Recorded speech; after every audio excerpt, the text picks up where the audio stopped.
Hey everybody, it's Jim Hagemeyer with Leslie Wells Realty, and of course down on the other end is my good buddy Realtor Tom from Leslie Wells Realty. Tom. Look at this, man. We're going places now. Yeah.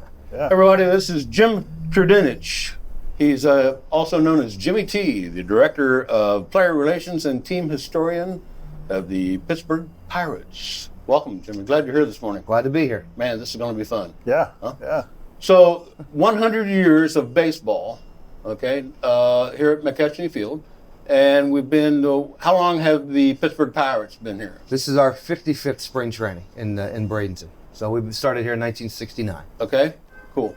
And how did you come about this? How did you get this job? Where did you come from? How did this happen? Let's go way back. I haven't been here the full 100 years, but Okay. I started my career with the Pirates in 1985 as an intern. Went to a little school named Slippery Rock University, north of Pittsburgh. Yeah. And I was started as an accounting major, and I figured, I really don't want to do this my whole career, so let's dive into this communications world. So as a result, I got an internship with the Pirates. And long story short, I was hired full-time in 1989, and then became director of media relations in 1992. And my first spring training was coming down to Bradenton that year in 1992. So I've been coming to Bradenton, Manatee County since 1992 for 30 years now, and I love the area. So I morphed into the historian role last year. I did 33 years of the media relations, public relations, getting all the interviews done, and I morphed over to the historian role.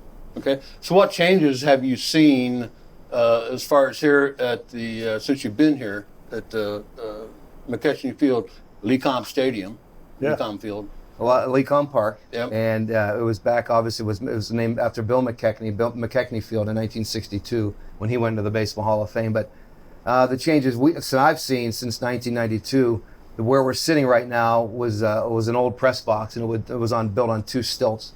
And it would sway in the breeze every once in a while. So in 92, we redid the field, and we redid the stadium bowl itself, the seating structure. Is that when we got lights? No, that came in 2008. 2008 was the lights, and we were the last Major League team to get lights at a stadium. So the Cubs had done it previously. They were the last Major League Baseball park. Sure. And as of course we play here, and Major League teams play here in 2008. And then we added the boardwalk in 2015. And now it's if not the best ballpark in spring training, one of the best ballparks in America. It's amazing. That boardwalk is my favorite part of this whole stadium. To be able to walk around and the vibe out there on that boardwalk is just different than any other part of the stadium. It truly is. You can walk. You don't have to lose sight of the action when you're walking around. You have to make sure you know where the ball is at all times, because God forbid people get hit. Oh, yeah. When you keep walking the ballpark, you can do a whole 360-degree tour of the ballpark and just check it out. So when we came in this morning, we saw the Wall of Fame out front, talking about the 100 years and the history of that. Did you put that together? How did that come about? We did. Craig Warzeka, our general manager of the Marauders, and Jeff Podobnik, who's our vice president of everything related in Bradenton. They told me that next year, meaning this year, 2023, was the 100-year anniversary of baseball in Bradenton. And so I dived into this thing last June and July, and over the course of the last 7 or 8 months, put together this pictorial display, which is on display here at Lecomb Park in right field if you get a chance to come to the ball game. But yes, 1923, the St. Louis Cardinals began training here, and where we are sitting was a site of the ballpark originally in 1923. It was also a golf course nearby. It was called City Park. And then it changed to 9th Street Park, and then the Braves came here in the 40s and the 50s, and then the Kansas City Athletics took over for about 4 years, leading up to us coming here in 1969. So we've been here 55 years, but before us, like I said, the Cardinals, Phillies, Red Sox, Braves, Athletics, and now us. So the site we're on has changed the name for 4 or 5 times. We've had 5 teams play here, but being here 100 years, if you're looking around the Major League Baseball ballparks, only Fenway Park in Boston and Wrigley Field in Chicago are the 2 older ballparks than where we are today. I guess you brought Pirate City along with you in 1969 too, didn't you? Correct. And Pirate City, which is about 3 miles away from here, is where we train, and that's run 365 days a year. We have our minor leaguers that train there during the course of the year, and it's one of the best facilities in Florida. There's 6 or 7 fields there, and we as a Major League team train there for the first 10 days before moving over here at Lecomb Park. Okay. Earlier, you were name dropping about reminiscing about some of the players that have been through this field. Do that again, would you? Would you please? That was, There have blew me away. been many major league players that have come through here that are now Hall of Famers.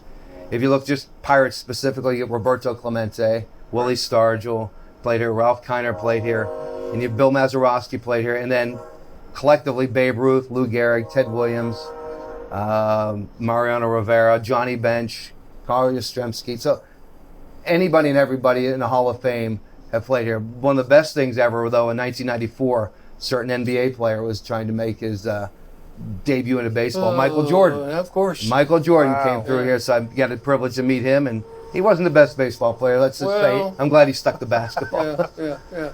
Well, that does Does that ring a bell with you? I mean, I was here. Yeah. Okay, all right. Yeah. How about like Bo you're- Jackson? Bo Jackson, no, he never played here. No, the Royals, they did not make a trip over here at that time, no. But good question. Good question.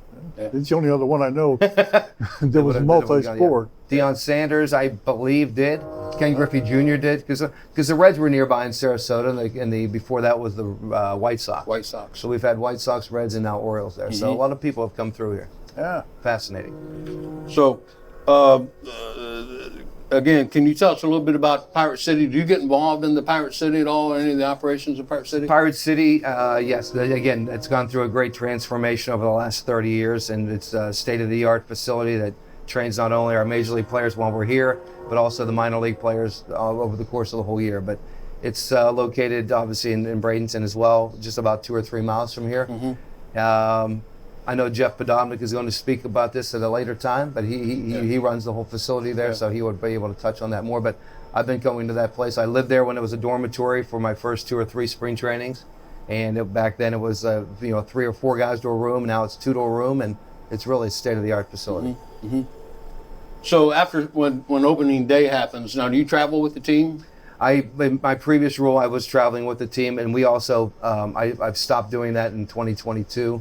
And now I focus on our Hall of Fame in Pittsburgh. We also had our first class last year, our Pirate Hall of Famers in Pittsburgh. And then this project here for the 100 years of baseball in Bradenton was my baby for this year. And then that'll lead into our Hall of Fame induction coming up again in 2023. So Got it. I'm with them for a long time, 35 years of doing this. And I'm passionate about my Pirates. I love the Pirates. I see that. I see that. Good. Well, Jimmy, we appreciate you having us in this morning and taking some time. I know it's a busy day for you. It is, So, but again, I love having you. You've done a great job with the history. I mean, there's history all around this park, not just the wall, but if you look around, there's a lot of history around this park. There is. You've been coming here a long time, right? yeah, well, I've been here since 1988. Okay. Okay, so used to work up the street a little bit. So yeah, this is personal to me actually because I love the flavor of this area here on 9th Street West. So again, Yeah, speaking of flavor, how about the concession stands?